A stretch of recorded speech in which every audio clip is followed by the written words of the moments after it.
Monsieur l'ambassadeur, je pense que je suis la première personne de cette session qui a déjà intervenu l'année dernière dans la même session concernant l'Amérique. Et le président Trump qui venait de gagner les élections, remporter les élections, j'espère que j'ai été rappelé parce que j'avais vraiment fait des prévisions concernant la façon dont M. Trump s'était comporté. Donc voilà. Donc c'est très ironique que je parlerai du président Trump, donc que je n'ai pas encore rencontré, mais que je vais rencontrer dans les jours à venir, après la présentation que je vais faire aujourd'hui. Donc, comme je regardais les notes de ce que j'avais dit l'année dernière, j'ai été surpris de voir que la plupart de mes prévisions, peut-être une seule que je vous expliquerai, était vraie. D'abord, j'avais prévu qu'il y aurait une différence avec la politique d'Obama et qu'on allait passer vers une politique beaucoup plus conservatrice. Le président Trump avait nommé un président du cours de justice qui était extrêmement conservateur et donc qui va remplacer celui qui va aller à la retraite très souvent. Donc son slogan, faire en sorte que l'Amérique redevienne grande puissance, a eu un écho, mais qui est exactement un défi pour ceux qui exportent des États-Unis vers l'étranger. Il a vraiment changé toute la donne. J'ai une grande usine aux États-Unis et nous venons de célébrer notre 59e anniversaire. Mon grand-père, qui était le fondateur de cette compagnie et qui est décédé 3 années après que la société soit mise en opération, malheureusement, nous n'avons pas beaucoup réussi après son décès. Chaque fois que je visitais son tombeau, je disais que la société se portait très bien, mais qu'il a fait l'erreur d'avoir ouvert cette usine aux États-Unis. Donc, quand je visite le tombeau de mon père maintenant, je dis notre usine marche très bien, vous étiez un génie. Comment est-ce que vous saviez que quelqu'un comme Donald Trump allait devenir président des États-Unis un jour? Donc, d'autres bonnes nouvelles. Président Trump va baisser la taxe sur les sociétés. Donc, c'est une très, très bonne nouvelle pour tout le monde parce que justement, cette réduction de taxes, ma société va continuer justement à travailler pour les années à venir. Et donc, voilà, vous êtes les bénéficiaires de cette politique de Donald Trump.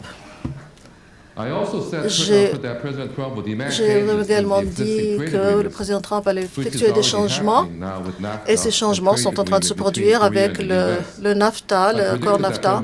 J'avais prévu que le président Trump va demander aux pays alliés comme le Japon, la Corée et l'OTAN à les payer plus pour la participation des États-Unis. Rappelez-vous que quand il avait dit « j'aime bien ce bâtiment, mais je voudrais savoir comme ça a coûté », donc voilà, je savais que...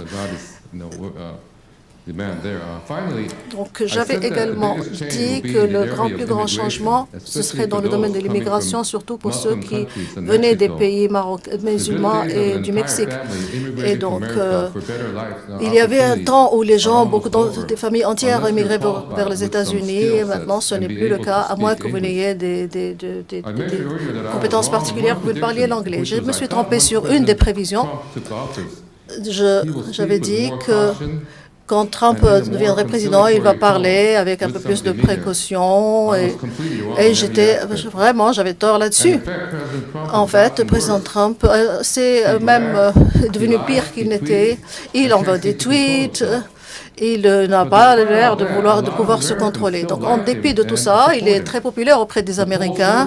Les sondages montrent qu'il est très populaire, mais que sa popularité avait baissé. Mais ne croyez pas à tous ces sondages.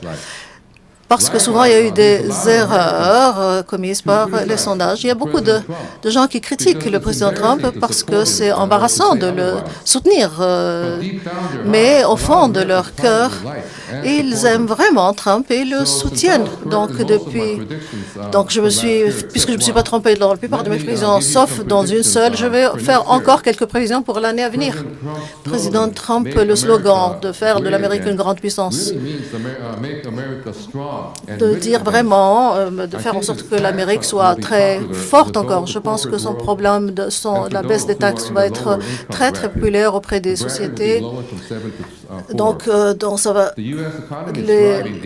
l'économie américaine c'est en train de se développer. Le taux de chômage a baissé et il y a 24 000 emplois qui ont été créés récemment depuis septembre. Donc, du point de vue économique, l'Amérique s'en sort plutôt bien comparativement à d'autres pays.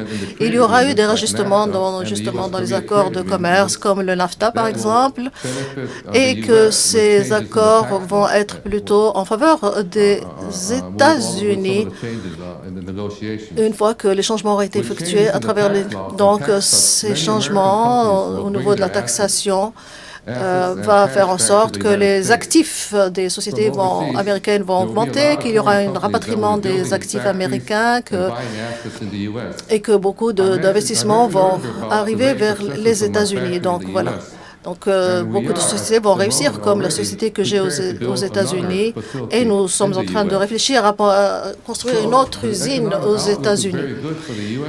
Donc, le défi pour le président Trump, c'est